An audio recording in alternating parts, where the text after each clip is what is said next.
Toupargel, depuis 70 ans à votre service pour vous livrer le meilleur du surgelé.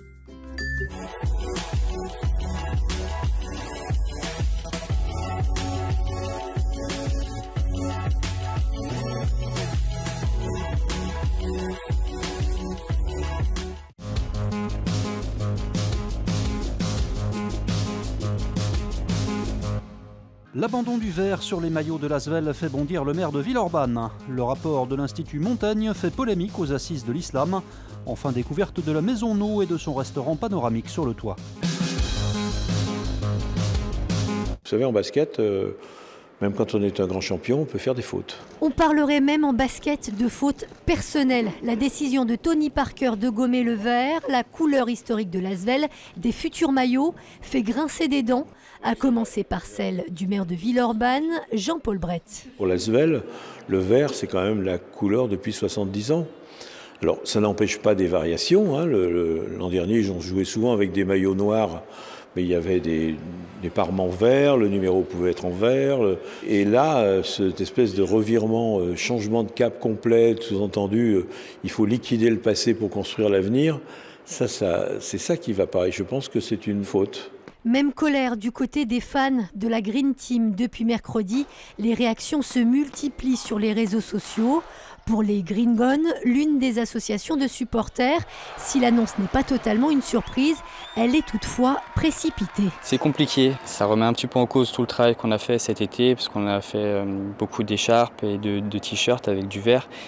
Et force est de constater que pour la nouvelle saison qui arrive, c'est un peu compliqué de porter ça à l'Astrobal. Un changement de code couleur qui pourrait également concerner les sièges à l'Astrobal.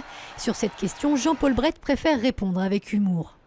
Le premier match de la rentrée, les sièges n'auront pas changé de couleur, sauf s'ils se mettaient à les repeindre. Mais enfin, les repeindre sur du plastique, il n'y a pas besoin d'être un gros malin pour savoir que ça, c'est pas facile. Autant de points qu'il pourra évoquer directement avec Tony Parker. Une réunion est prévue avec lui la semaine prochaine. Suspendu il y a un an, le procès canonique du père Prénat, accusé d'abus sexuels sur des scouts à Sainte-Foy-les-Lyons, vient de reprendre sous une forme judiciaire, ouvrant la voie à des réparations selon le diocèse. Confronté lui-même à la justice pour non-dénonciation, le cardinal Barbarin ne jouera aucun rôle dans ce nouveau procès canonique. Il a demandé à ce que les juges ne soient pas des prêtres du diocèse de Lyon. Coup dur pour l'association Forum Réfugiés. Elle s'est fait voler ce week-end 15 000 € dans un coffre de ses locaux à Villeurbanne. Selon nos confrères de Lyon Mag, la clé du coffre se trouvait dans un tiroir. Une enquête est ouverte. Ce rapport est vraiment hors connexion. Donc n'a rien à voir avec la réalité des musulmans de France. Et je pense que les musulmans n'ont pas été consultés. Un rapport qui fait polémique, publié par l'Institut Montaigne, il fait des propositions pour lutter contre l'islamisme. Justement à Lyon se tenaient aujourd'hui sous l'égide du préfet les assises de l'islam, dont l'objectif est de réfléchir à l'organisation du culte. Ces participants ont vivement réagi au rapport de l'Institut Montaigne, qui affirme notamment qu'un quart des musulmans seraient hostiles aux valeurs de la République. 25%, je trouve que s'il y a 6 millions il y aurait 1 500 000 de musulmans qui seraient... Donc, c'est mettre il y a une 5e colonne en France qui est là, qui agit contre... Je trouve que c'est grave. C'est véritablement un appel à la haine. Ce rapport préconise notamment une nouvelle taxe sur le halal pour financer le culte musulman et la création de nouvelles institutions pour l'islam de France.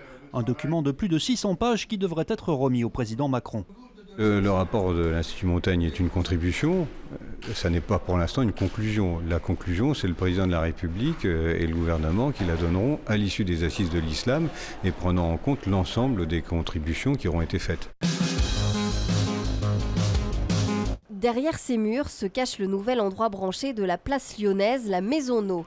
Cet hôtel 4 étoiles a ouvert lundi à côté de l'hôtel de ville, un établissement de 45 chambres mêlant moderne et ancien pour servir un concept novateur. On voit les évolutions des expériences des différentes personnes, les clients qui cherchent aujourd'hui plus une expérience classique de restaurant, d'hôtel, mais vraiment une expérience complète. On espère séduire les Lyonnais avant tout, donc en fait avec des espaces très ouverts sur l'extérieur. Et le principal atout charme du lieu reste sans conteste son rooftop, un restaurant en toit-terrasse avec vue imprenable sur Lyon. Côté cuisine, c'est le chef Édouard Deplu qui officie. Cet ancien élève de l'Institut Bocuse propose des plats de saison aux accents français, espagnol et australien. C'est une cuisine de réconfort basée sur le produit et c'est une cuisine simple, on va dire. On a énormément de bons retours sur un plat en particulier, c'est le travers de porc. Qui nous prend énormément de temps à préparer, même si c'est encore une fois, voilà, pour le coup, c'est le parfait exemple d'une pièce de viande très simple, très peu coûteuse, mais à laquelle on apporte énormément d'amour et de temps. Ce restaurant design semble avoir séduit ses premiers clients, charmés évidemment par le panorama. La vue sur Fourvière est magnifique, c'est très dégagé. On voit les feuilles d'or au sommet de l'hôtel de ville, c'est assez inespéré. On aime bien l'esprit parisien, élégant, et je pense que ça me manquait ce genre d'endroit sur Lyon. Le rooftop de la Maison No est ouvert tous les jours de 7h du matin à minuit.